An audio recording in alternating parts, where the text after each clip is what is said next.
കാലത്തോരും മുൻപേ സീരിയലിന്റെ latest episode review ആണ് പറയുന്നത്. അങ്ങനെ സത്യമെല്ലാം മനസ്സിലാക്കിയതിനു ശേഷം ബാലചന്ദ്രന്റെ മനസ്സങ്ങ് തകർന്നു പോവാണ്. ഏതായാലും തന്നെ ചതിച്ച 10-22 വർഷമായിട്ട് തന്നെ ചതിച്ച വൈജയന്തിയുടെ വീട്ടുകാരോടൊക്കെ ഇതിനൊക്കെ പകരം ചോദിക്കുമെന്നൊക്കെ പറഞ്ഞുകൊണ്ടായിരിക്കട്ടെ ബാലചന്ദ്രൻ അവിടെ നിന്നും തിരികെ പോരുന്നത്. ബാലചന്ദ്രൻ ഏതായാലും തിരികെ വീട്ടിലേക്ക് എത്തിയതിനു ശേഷം ഭയങ്കര ദേഷ്യത്തോടു കൂടിയായിരിക്കും എല്ലാവരോടും പെരുമാറുന്നത്. കയറി വന്ന ഉടനെ തന്നെ അലീന വളരെയധികം സ്നേഹത്തോട് ബാലചന്ദ്രനോട് സംസാരിക്കുന്നുണ്ടെങ്കിലും വളരെ മോശ രീതിയിലും വളരെ ദേഷ്യ രീതിയിലായിരിക്കും ബാലചന്ദ്രൻ തിരികെ പ്രതികരിക്കുന്നത്. യാതൊരു കാരണവുമില്ലാതെ അലീനയോട് ഇങ്ങനെ ദേഷ്യപ്പെടുന്നത് കേൾക്കുന്ന സമയത്തിന് അലീനക്ക് ഭയങ്കര സങ്കടമായിരിക്കും. പക്ഷേ ബാലചന്ദ്രന്റെ മനസ്സിൽ ഇത്രമാത്രം വലിയൊരു സത്യം മനസ്സിലാക്കി എന്നുള്ള കാര്യമൊന്നും അലീന തിരിച്ചറിയുന്നില്ല. ദേഷ്യത്തോടു കൂടി തന്നെ ബാലചന്ദ്രൻ അകത്തേക്ക് കയറി ചെന്നതിന് ശേഷം ദേഷ്യത്തോടു കൂടി വാതിലങ്ങ് കൊട്ടിയടക്കും. അലീന വേഗം തന്നെ ബാലചന്ദ്രനുള്ള കോഫിയുമായിട്ട് അങ്ങോട്ടേക്ക് കൊണ്ടുപോകുന്ന സമയത്തിന് ഡോർ മുട്ടുന്ന സമയത്തൊന്നും ഡോർ തുറക്കുന്നില്ല. കുറേ നേരം വിളിച്ചതിന് ശേഷം ആയിരിക്കും ഡോർ തുറക്കുന്നത്. അങ്ങനെ ഡോർ തുറന്നതിന് ശേഷം അലീനയോട് ദേഷ്യപ്പെടുന്നുണ്ട് ബാലചന്ദ്രൻ. കാര്യമൊന്നും തന്നെ അലീനക്ക് മനസ്സിലാവുന്നില്ല. ഏതായാലും കോഫിയൊക്കെ കൊടുത്തതിന് ശേഷം ബാലചന്ദ്രൻ ഇങ്ങനെ താൻ അറിഞ്ഞ സത്യാവസ്ഥയെ പറ്റിയിട്ട് അലീനയോട് ചോദിക്കുന്നുണ്ട്. ബാലചന്ദ്രൻ എല്ലാ കാര്യങ്ങളും തുറന്നു ചോദിക്കുന്ന സമയത്തിന് അലീനക്ക് ശരിക്കും അത് കേൾക്കുന്ന സമയത്ത് ഒരു ഞെട്ടലായിരിക്കും, ഒരു ഷോക്കായിരിക്കും. കാരണം ആരും ഒരിക്കലും അറിയരുതെന്ന് ആ ഒരു സത്യമാണ് ബാലചന്ദ്രൻ കണ്ടുപിടിച്ചിരിക്കുന്നത്. എന്നിട്ട് ആദ്യം അലീനയോട് അതിനെപ്പറ്റി സംസാരിക്കുന്ന സമയത്ത് തന്നെ അലീന അതൊന്നും തുറന്നു സമ്മതിച്ചു കൊടുക്കുന്നില്ല.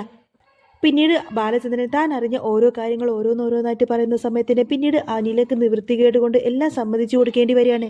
അവസാനം വൈജയന്തിയുടെ സ്വന്തം മകളാണ് അലീന എന്ന സത്യം അലീന അംഗീകരിക്കുന്നുണ്ട്. ബാലചന്ദ്രൻ എത്ര പറഞ്ഞിട്ടും അലീന അതൊന്നും സമ്മതിച്ചു കൊടുക്കാത്ത സ്ഥിതിക്ക് അലീനയും അതുപോലെ രേവതിക്കുട്ടിയും തമ്മിൽ സംസാരിച്ചിരുന്ന ആ ഒരു ഫോൺ സംഭാഷണമെല്ലാം തന്നെ ബാലചന്ദ്രൻ അലീനക്ക് കേൾപ്പിച്ചു കൊടുക്കും. അപ്പോഴായിരിക്കട്ടോ അതിനെ പറ്റിയിട്ട് അലീന തിരിച്ചറിയുന്നത്. സത്യമെല്ലാം ബാലചന്ദ്രൻ സാർ തിരിച്ചറിഞ്ഞിരിക്കുന്നു. ഇനി ഏതായാലും മറച്ചു വെച്ചിട്ട് കാര്യമില്ല എന്നൊക്കെ ചിന്തിച്ചുകൊണ്ടായിരിക്കും അലീന അത് തുറന്ന് സമ്മതിക്കുന്നത്. അലീന ബാലചന്ദ്രൻ സാറോട് പറഞ്ഞിട്ട് സാർ എന്നോട് ക്ഷമിക്കണം, ഞാൻ കാരണം ഒരിക്കലും ഈ വീട്ടിലൊരു പ്രശ്നം ഉണ്ടാവരുതെന്ന് വിചാരിച്ചുകൊണ്ട് മാത്രമാണ് ഞാനൊന്നും മിണ്ടാതെ നിൽക്കുന്നത്. ഒരിക്കലും നിങ്ങളുടെ കുടുംബം തകർക്കാനൊന്നും ഞാൻ ആഗ്രഹിക്കുന്നില്ല. ആരും അറിയാതെ ഇങ്ങോട്ടേക്ക് വന്നിട്ട് തിരിച്ചു പോകണം, എൻ്റെ അമ്മയൊന്ന് കാണണമെന്ന് മാത്രമേ ഞാൻ വിചാരിച്ചിട്ടുണ്ടായിരുന്നുള്ളൂ. സാറിൻ്റെയും മാഡത്തിൻ്റെയും കുടുംബത്തിൽ കയറിയിട്ട് കുടുംബം നശിപ്പിക്കണമെന്ന് ഒരിക്കലും ഞാൻ വിചാരിച്ചിട്ടില്ല. ആരും അറിയാതെ തന്നെ എവിടെ നിന്നും തിരിച്ചു പോന്നേക്കണമെന്ന് തന്നെയാണ് ബ്രിജിത്ത മമ്മി എന്നെ ഇങ്ങോട്ടേക്ക് പറഞ്ഞയക്കുമ്പോൾ എന്നോട് പറഞ്ഞിരുന്നതും. പക്ഷേ കാര്യങ്ങളൊക്കെ ഇങ്ങനെ കൈവിട്ടു പോകുമെന്ന് ഞാൻ ഒരിക്കലും അറിഞ്ഞില്ല. ദയവ് ചെയ്ത് മാഡം ഒരിക്കലും ഈ സത്യം തിരിച്ചറിയരുത്. ഒരു പക്ഷേ മാഡത്തിന് കയ്യബദ്ധം കൊണ്ട് അങ്ങനെയൊക്കെ സംഭവിച്ചതായിരിക്കും. സാർ ഒരിക്കലും മാഡത്തിനെ കുറ്റപ്പെടുത്തരുത്, മാഡത്തിനെ ഒരിക്കലും ഇതിൻ്റെ പേരിൽ തെറ്റിദ്ധരിക്കരുത് എന്നൊക്കെ പറഞ്ഞ് വൈജയന്തിക്ക് വേണ്ടിയിട്ട് അലീന ബാലചന്ദ്രൻ്റെ കാല് പിടിക്കും. അന്നേരം ബാലചന്ദ്രൻ്റെ ദേഷ്യം വരട്ടെ. വൈജയന്തിയുടെ കാര്യം കേൾക്കുമ്പോഴേക്കും ഇത്ര കാലം 10-22 വർഷമായിട്ട് എന്നെ ചതിച്ച് ഞാൻ അവളെ ഇനി എന്താ ഭാര്യയായിട്ട് അംഗീകരിക്കണോ? എനിക്ക് ഏതായാലും ഇനി ഒരിക്കലും അവളെ ഭാര്യയായിട്ട് കാണാൻ പോലും പറ്റില്ല. ഇനി നീ എത്രയൊക്കെ അവളെ വെള്ളപൂശാൻ ശ്രമിച്ചാലും ഇനി ഒരിക്കലും എനിക്ക് അവളെ എൻ്റെ പഴയ ഭാര്യയെ പോലെ കാണാൻ പറ്റില്ല. കാരണം 10-22 വർഷം എൻ്റെ കൂടെ ജീവിച്ചിട്ടും അവൾ എന്നെ വഞ്ചിക്കുമായിരുന്നു. അവൾ മാത്രമല്ല അവളുടെ വീട്ടുകാരും കൂടി ചേർന്ന് എന്നെ വഞ്ചിക്കുമായിരുന്നു. ഈ 10-22 വർഷത്തിനിടയ്ക്ക് എപ്പോഴെങ്കിലും അവൾക്ക് എന്നോട് സത്യം തുറന്നു പറയാമായിരുന്നു. പക്ഷേ അവൾ അതൊന്നും ചെയ്തില്ല. കാരണം അവളുടെ മനസ്സിൽ എന്നോട് ഒരിത്തിരി പോലും സ്നേഹമില്ല എന്നല്ലേ അതിൻ്റെ അർത്ഥം. ഏതായാലും ഞാനായിട്ട് തന്നെ ഇത് കണ്ടുപിടിച്ചു. ഇങ്ങനെ ഞാൻ തന്നെ ഇത് അറിയേണ്ടി വന്നതിൽ എനിക്ക് ഒരുപാടധികം വിഷമമുണ്ട്. 10-22 വർഷം എൻ്റെ ജീവിതം പോലും പോയില്ലേ, എൻ്റെ കുടുംബം പോലും അവൾ കാരണം നശിച്ചില്ലേ. അല്ലെങ്കിലും അവളുടെ കൂടെ ഞാൻ ജീവിക്കുന്ന സമയത്തിന് ഒരിക്കലും ഇതൊരു കുടുംബമായിട്ടൊന്നും എനിക്ക് തോന്നിയിട്ടില്ല, ഇതൊരു വീടായിട്ട് എനിക്ക് തോന്നിയിട്ടില്ല. എല്ലാവരും കൂടി തമ്മിലൊരു സ്നേഹം പോലുമില്ല. എന്തോ ഒരു കടമ തീർക്കുന്നത് പോലെയാണ് ഇത്ര കാലം അവൾ എൻ്റെ കൂടെ ജീവിച്ചത് എന്നൊക്കെ പറഞ്ഞ് വൈജി ഇങ്ങനെ കുറ്റപ്പെടുത്തി സംസാരിക്കുകയാണ് ബാലചന്ദ്രൻ. എൻ്റെ കാര്യം മാത്രമാണോ, നിന്റെ ജീവിതം കൂടിയല്ലേ അവൾ നശിപ്പിച്ചത്? 10-22 വർഷമായിട്ട് നിന്റെ ജീവിതം മുഴുവൻ ആ അനാഥാലയത്തിലായിരുന്നില്ലേ? നിന്റെ ജീവിതം കൂടിയല്ലേ അവൾ ഇല്ലാതാക്കിയത്? അതിനെല്ലാത്തിനും കാരണം അവളും അവളുടെ വീട്ടുകാരും കൂടി തന്നെയാണ്. അവരെല്ലാവരും ഒത്തുകൊണ്ടാണ് ഇതൊക്കെ നടത്തിയത് എന്നൊക്കെ പറയും. അന്നേരം അലീന പറഞ്ഞതിന് എനിക്ക് ആരോടും ഒരു പരാതിയില്ല, അമ്മയോട് എനിക്ക് ഒത്തിരി പോലും ദേഷ്യമില്ല. ഞാൻ അങ്ങനെ ഒത്തിരി അധികം സൗഭാഗ്യങ്ങളൊന്നും സ്വപ്നം കണ്ടിട്ടില്ല. വളരെയധികം സന്തോഷത്തോടു കൂടിയാണ് ഈ 10-22 വർഷവും ഞാൻ ആ അനാഥാലയത്തിൽ ജീവിച്ചത്. അങ്ങനെ അലീനയും ബാലചന്ദ്രനും ഓരോ കാര്യങ്ങളൊക്കെ രണ്ടുപേരുടെയും സങ്കടം ഇങ്ങനെ പങ്കുവെച്ചുകൊണ്ടിരിക്കുന്ന സമയത്തായിരിക്കട്ടോ പെട്ടെന്ന് ഈ ഒരു സങ്കടമൊന്നും സഹിക്കാൻ കഴിയാതെ ബാലചന്ദ്രന് പെട്ടെന്ന് ഒരു മൈനർ അറ്റാക്ക് വരുന്നത്. നെഞ്ചുവേദന വന്നിട്ട് നെഞ്ചിങ്ങനെ പൊത്തിപ്പിടിച്ചിട്ട് ഭയങ്കര കരച്ചിലായിരിക്കും. വേദന സഹിക്കാൻ കഴിയാതെ ബാലചന്ദ്രൻ ഇങ്ങനെ സങ്കടപ്പെടുന്ന സമയത്തിന് അലീനക്കാണെങ്കിൽ ആ സമയത്ത് എന്ത് ചെയ്യണമെന്ന് പോലും അറിയില്ല. ബാലചന്ദ്രൻ പെട്ടെന്ന് അങ്ങ് കുഴഞ്ഞു വീണു പോവാണ്. അലീനക്ക് എന്ത് ചെയ്യണമെന്നറിയില്ല. ഈ സത്യമെല്ലാം മനസ്സിലാക്കിയതിന് ശേഷം അത് മാനസികമായിട്ട് ആ ഒരു വേദന സഹിക്കാൻ കഴിയാതെ ആയിരിക്കട്ടെ ബാലചന്ദ്രൻ തളർന്നങ്ങ് താഴേക്ക് വീണിരിക്കുന്നത്. അലീന പെട്ടെന്ന് തന്നെ ഒരു ആംബുലൻസ് അങ്ങോട്ടേക്ക് വിളിച്ചു വരുത്തുന്നുണ്ട് എന്ന് മാത്രമല്ല പെട്ടെന്ന് തന്നെ ബാലചന്ദ്രനെ എടുത്തിട്ട് ഹോസ്പിറ്റലിലേക്ക് എത്തിക്കുന്നുണ്ട്. മുത്തശ്ശിയോട് കാര്യം പറഞ്ഞതിന് ശേഷമായിരിക്കും അലീന ബാലചന്ദ്രനുമായിട്ട് നേരെ ഹോസ്പിറ്റലിലേക്ക് എത്തുന്നത്. എന്നിട്ട് ഹോസ്പിറ്റലിലേക്ക് എത്തിയതിന് ശേഷമായിരിക്കും അലീന അവിടെ വെച്ചിട്ട് മനുവിനെ വിളിച്ചിട്ട് ഈ ഒരു കാര്യം പറയുന്നത്. അങ്ങനെ മനു ആയിരിക്കും പിന്നീട് വൈജയന്തിയെ വിളിച്ചിട്ട് ഈ ഒരു കാര്യം അറിയിക്കുന്നത്. എന്നാൽ ഒരു ദിവസം മുഴുവനായിട്ട് ബാലചന്ദ്രനെ കാണാത്തത് കൊണ്ട് തന്നെ വൈജയന്തി ആണെങ്കിൽ പോലീസ് സ്റ്റേഷനിൽ കംപ്ലൈന്റ് കൊടുത്തിട്ടുണ്ടാവട്ടോ. ബാലചന്ദ്രനെ കാണാനില്ല എന്ന് മനുവിന്റെ നിർദ്ദേശപ്രകാരം തന്നെയായിരിക്കും ഇങ്ങനൊരു കംപ്ലൈന്റ് കൊടുത്തിരിക്കുന്നത്. എന്നാൽ ബാലചന്ദ്രൻ വീട്ടിൽ തിരികെ എത്തിയെന്ന കാര്യം അലീനക്ക് വിളിച്ചു പറയാനാണെങ്കിൽ അലീനയുടെ കയ്യിൽ ഫോണില്ല. മുത്തശ്ശിയുടെ ഫോണിലാണെങ്കിൽ വൈജയന്തിയുടെ നമ്പർ പോലുമില്ല. അതുകൊണ്ട് തന്നെ ഈ ഒരു കാര്യം ഇതുവരെ ഏറ്റവും വൈജയന്തിയെ അറിയിക്കാനൊന്നും അലീനക്ക് സാധിച്ചിട്ടുണ്ടായിരിക്കില്ല.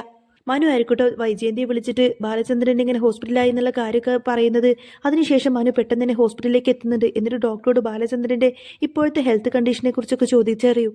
ഡോക്ടർ പറഞ്ഞിട്ട് പെട്ടെന്ന് ബാലചന്ദ്രന്റെ ഒരു മൈനർ അറ്റാക്ക് ആയിരുന്നു, എന്തോ ഒരു സീരിയസ് വിഷം അദ്ദേഹത്തിന്റെ മനസ്സിൽ കിടക്കുന്നുണ്ട്, അങ്ങനെ മാനസികമായിട്ട് ആള് തകർന്നു പോയതുകൊണ്ടാണ് ഇങ്ങനെയൊക്കെ സംഭവിച്ചത് എന്നൊക്കെ പറയും. എന്നാൽ ഇതും കേട്ടുകൊണ്ടായിരിക്കും വൈജയന്തി അങ്ങോട്ടേക്ക് വരുന്നത്. മനസ്സിന് താങ്ങാൻ പറ്റാത്തൊരു ഭാരം എന്തോ ബാലചന്ദ്രന്റെ മനസ്സിലുണ്ട്. അതുകൊണ്ട് തന്നെയാണ് ഈ ഒരു മൈനർ അറ്റാക്ക് വന്നത്. ആളുടെ ഫിസിക്കൽ കണ്ടീഷനൊക്കെ വീക്കാണ്. എന്നാൽ പെട്ടെന്ന് ബാലചന്ദ്രൻ എന്തുകൊണ്ടാണ് ഇങ്ങനെയൊക്കെ സംഭവിച്ചതെന്നുള്ള കാര്യം വൈജയന്തിക്കും മനുവിനും ഒട്ടും തന്നെ മനസ്സിലാവുന്നില്ല. അങ്ങനെ ഡോക്ടറുടെ ചെക്കപ്പ് ഒക്കെ ചെയ്തതിനു ശേഷം ബാലചന്ദ്രൻ ഏതായാലും ഐസിയിൽ നിന്ന് നേരെ മുറിയിലേക്ക് മാറ്റും. അങ്ങനെ മുറിയിൽ വന്നിരിക്കുന്ന സമയത്ത് തന്നെ ബാലചന്ദ്രന്റെ കൂടെ തന്നെ അലീന ഉണ്ടായിരിക്കും. മനുവും അതുപോലെ വൈജയന്തിയും അങ്ങോട്ടേക്ക് വന്നതിന് ശേഷം വൈജയന്തി അലീനയോട് പറഞ്ഞിട്ട്, നീ ഏതായാലും തിരികെ വീട്ടിലേക്ക് പോയിക്കോ, അമ്മ അവിടെ ഒറ്റയ്ക്കല്ലേ, നീ അങ്ങോട്ടേക്ക് പോയിക്കോ, ഞാൻ ഇവിടെ ബാലചന്ദ്രന് കൂട്ടിരുന്നോളാം എന്ന് പറയുന്ന സമയത്ത് തന്നെ ബാലചന്ദ്രൻ അതിന് സമ്മതിക്കില്ല. ബാലചന്ദ്രൻ വൈജയന്തിയോട് പറഞ്ഞിട്ട്, നീ വീട്ടിലേക്ക് തിരികെ പോയിക്കോ, എനിക്ക് കൂട്ടിന് അലീന മാത്രം നിന്നാ മതി എന്ന് പറയും. ഇനി എനിക്ക് മറ്റെന്തെങ്കിലും ആവശ്യമുണ്ടെങ്കിൽ തന്നെ ഇവിടെ മനു ഉണ്ടല്ലോ, നീ ഏതായാലും എനിക്ക് കൂട്ടു നിൽക്കണമെന്നില്ല എന്ന് പറയും ബാലചന്ദ്രൻ. ബാലചന്ദ്രൻ വളരെയധികം ദേഷ്യപ്പെട്ടുകൊണ്ടായിരിക്കട്ടോ വൈജയന്തിയോട് സംസാരിക്കുന്നത്. അതുകൊണ്ട് തന്നെ വൈജയന്തിക്ക് അത് വല്ലാത്ത സങ്കടമായിരിക്കും. വൈജയന്തി ചോദിക്കുന്നത്, ബാലചന്ദ്രൻ എന്തിനാ എന്നോട് ഇങ്ങനെയൊക്കെ സംസാരിക്കുന്നത്? നിങ്ങളെ ഒരു ദിവസം കാണാത്തത് കൊണ്ട് തന്നെ ഞാൻ എത്രമാത്രം വിഷമിച്ചു എന്നറിയും. നിങ്ങളെ കാണാതായപ്പോൾ ഞാൻ എത്ര കോൾ ചെയ്തു, എന്നിട്ട് നിങ്ങൾ എന്താ എന്റെ കോള് മാത്രം അറ്റൻഡ് ചെയ്യാതിരുന്നത്? അങ്ങനെ ഒരു കോൾ അറ്റൻഡ് ചെയ്യാതിരിക്കാൻ മാത്രം എന്ത് പ്രശ്നമാണ് ബാലചന്ദ്രൻ ഉണ്ടായത് എന്നൊക്കെ ചോദിച്ചുകൊണ്ട് വൈജയന്തി ദേഷ്യപ്പെടും. ബാലചന്ദ്രന്റെ മനസ്സിൽ ഇനി എന്തെങ്കിലും ഉണ്ടെങ്കിൽ അത് എന്നോടെങ്കിലും പറഞ്ഞുകൂടെ എന്നിങ്ങനെ വൈജയന്തി ചോദിക്കുന്ന സമയത്തിന്റെ ബാലചന്ദ്രൻ ദേഷ്യപ്പെട്ടുകൊണ്ട് തന്നെ വൈജയന്തിയോട് പറഞ്ഞിട്ട്, എനിക്ക് നിന്നോടൊന്നും പറയാനുള്ള സംസാരിക്കാനുള്ള ഇനി എനിക്കൊന്നും കേൾക്കാനോ ഇല്ല എന്ന് പറയും. എന്റെ കൂടെ ഇപ്പൊ തൽക്കാലം ബൈസ്റ്റാൻഡറായിട്ട് അലീനയും മനു നിന്നാ മതി, നീ തൽക്കാലം വീട്ടിലേക്ക് പോയിക്കോ, അമ്മ അവിടെ ഒറ്റക്കല്ല. അങ്ങനെ ബാലചന്ദ്രൻ അവിടെ നിന്നും മനഃപൂർവ്വം വൈജയന്തിയെ ഒഴിവാക്കുന്നത് പോലെ തന്നെ വൈജയന്തിക്ക് തോന്നുന്നുണ്ടെന്ന് മാത്രമല്ല വൈജയന്തിക്ക് ഭയങ്കര സങ്കടമായിരിക്കും. എന്റെ എല്ലാ കാര്യങ്ങളും നോക്കാൻ അലീന ഇവിടെ ഉണ്ട് എന്നൊക്കെ പറഞ്ഞ് അലീന ഇങ്ങനെ സ്നേഹത്തോടെ സംസാരിക്കുന്നത് കേൾക്കുന്ന സമയത്ത് തന്നെ അലീനയോട് ഭയങ്കര വെറുപ്പും ദേഷ്യമൊക്കെ തോന്നിപ്പോവാണ് വൈജയന്തിക്ക്. അങ്ങനെ വൈജയന്തി സങ്കടപ്പെട്ട് അവിടെ നിന്നും ഇറങ്ങി പോകുന്നതും കണ്ടുകൊണ്ട് തന്നെ മനുവിനും വല്ലാത്ത വിഷമായിരിക്കും. വൈജയന്തി പോയതിനു ശേഷം മനു ചോദിക്കുന്നത് ബാലചന്ദ്രനോട്, എന്തിനാ അങ്കിൾ ആന്റിയോട് അങ്ങനെയൊക്കെ പറഞ്ഞത്? ആന്റി അല്ലേ ശരിക്കും എവിടെ നിൽക്കേണ്ടത്? എന്നിട്ട് അങ്കിൾ എന്തിനാ ദേഷ്യപ്പെട്ട് ആന്റി എവിടെ നിന്ന് പറഞ്ഞു വിട്ടതെന്ന് ചോദിക്കും. അപ്പൊ ബാലചന്ദ്രൻ പറഞ്ഞത്, നിനക്കൊരു പക്ഷേ നിന്റെ ആന്റി വലുതായിരിക്കും, പക്ഷേ ഇനി മുതൽ എനിക്ക് അവൾ ആരുമല്ല എന്ന് പറയും. എന്നാൽ ഇവരുടെ സംസാരമെല്ലാം തന്നെ പുറത്തുനിന്ന് വൈജയന്തി കേൾക്കുന്നുണ്ടായിരുന്നു. വൈജയന്തിക്ക് അത് കേട്ടിട്ട് ഭയങ്കര സങ്കടമായിരിക്കട്ടോ. മനു ചോദിക്കുന്നുണ്ട്, എന്താ അങ്കിൾ ഇങ്ങനെയൊക്കെ സംസാരിക്കുന്നത്? അല്ല, അങ്കിൾ എവിടെയായിരുന്നു? ആരോടും പറയാതെ അങ്കിൾ ഒരു ദിവസം എങ്ങോട്ടേക്ക് പോയതായിരുന്നു എന്ന് ചോദിക്കും. ആന്റി എത്ര തവണ അങ്കിളിനെ വിളിച്ചു എന്ന് പറയും. ഞാൻ എത്ര തവണ വിളിച്ചു? എല്ലാവരും വിളിച്ചിട്ട് അങ്കിൾ എന്താ ഫോൺ സ്വിച്ച് ഓഫ് ആക്കിയത്? അങ്കിൾ എന്താ കോൾ അറ്റൻഡ് ചെയ്യാതിരുന്നത് എന്നൊക്കെ ചോദിക്കും. അപ്പൊ ബാലചന്ദ്രൻ പറഞ്ഞിട്ട്, ഞാനൊരു ചതിയുടെ കഥ അന്വേഷിക്കാൻ വേണ്ടി പോയതാണ്. എല്ലാവരും ചേർന്നിട്ട് എന്നെ ചതിക്കുമായിരുന്നു. ഒരു ദിവസമല്ല 10-22 വർഷമായിട്ട് എല്ലാവരും ചേർന്നിട്ട് എന്നെ ഒരു പൊട്ടനാക്കുമായിരുന്നു. അതിലേതായാലും അവളുണ്ട് വൈജയന്തി, അവളുടെ വീട്ടുകാരും ഉണ്ട്. നിന്റെ അച്ഛനും നിന്റെ മുത്തശ്ശനും അങ്ങനെ എല്ലാവരും ചേർന്നുകൊണ്ട് തന്നെ എന്നെ ചതിക്കുമായിരുന്നു.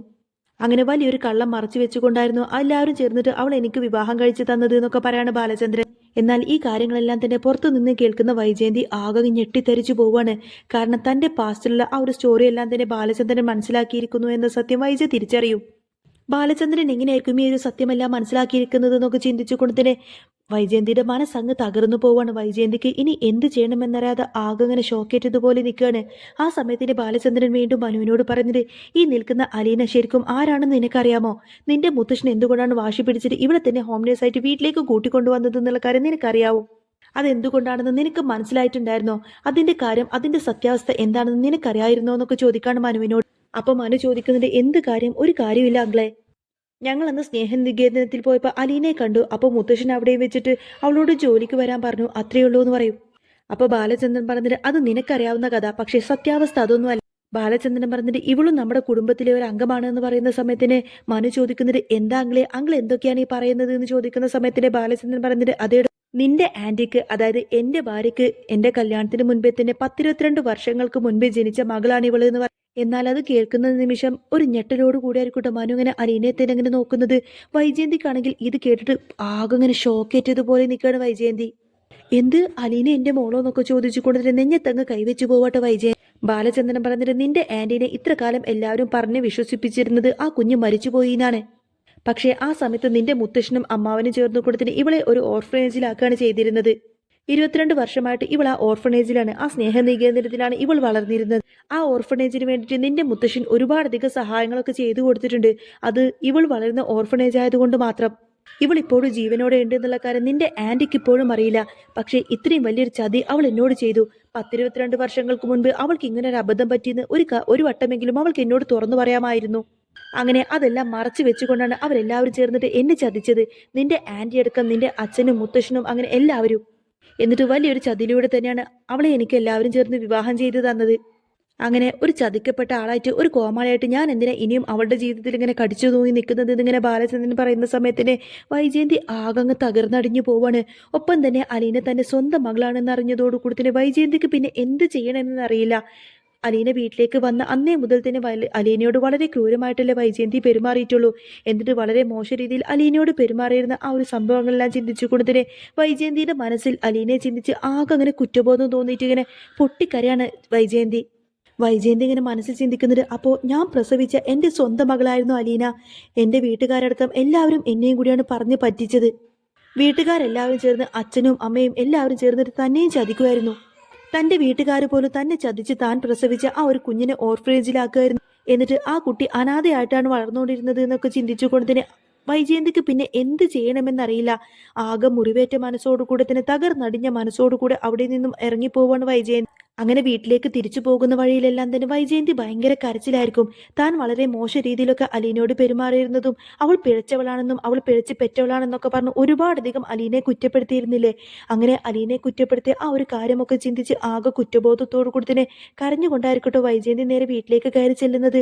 വീട്ടിലേക്ക് കയറി ചെന്ന ഉടനെ തന്നെ വൈജയന്തി നേരെ പോകുന്നത് മുത്തശ്ശിയെ കാണാൻ വേണ്ടി.